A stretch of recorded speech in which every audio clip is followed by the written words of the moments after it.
सांसद मनसुख वसावानी अध्यक्षतामां नर्मदा जिल्लाની દિશા સમિતિની એક બેઠક મળી કે જેમાં જિલ્લાના વિકાસ કાર્યો અંગે ચર્ચા થઈ। બેઠક બાદ ભરૂચના સાંસદ મનસુખ વસાવાએ કહ્યું કે નર્મદા જિલ્લામાં છેલ્લા 2 વર્ષથી મનરેગા યોજનામાં કોઈ કામ નથી થયા।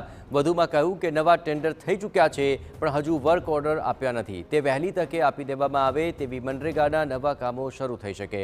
આ ઉપરાંત બેઠકમાં શિક્ષણ, રસ્તા, પીવાનું પાણી, આદિવાસી વિદ્યાર્થીઓ માટે હોસ્ટેલ સહિતના કામો પર ચર્ચા થઈ।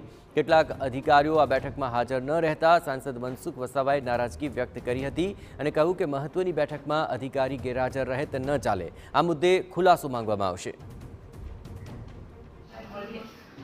મનરેગા જે યોજના છે, મનરેગા યોજનામાં છેલ્લા 2 વર્ષથી કોઈક ને કોઈક વિવાદમાં આવવાના કારણે કામો થયા નથી। ટેન્ડરિંગ પ્રક્રિયામાં કોઈ ક્ષતિ હોય કે જે પણ કોઈક હશે, પણ છેલ્લા 2 વર્ષથી કામો થયા નથી। લોકો ભલે કેટલાક આક્ષેપો મૂકતા હશે કે આટલા કરોડના કામો થયા, આટલા કામો, પણ 2 વર્ષથી કોઈ કામો જ નથી થયા। અને ક્યાંક 1-2 અધિકારી ગેરહાજર હતા તો એનો અમે ધ્યાન દોર્યું, એનો ખુલાસો માંગવાના છે કે દિશા અગત્યની મિટિંગ હોય છે તો કેટલાક અધિકારીઓ એ નથી, એનો પણ અમે ખુલાસો માંગવાના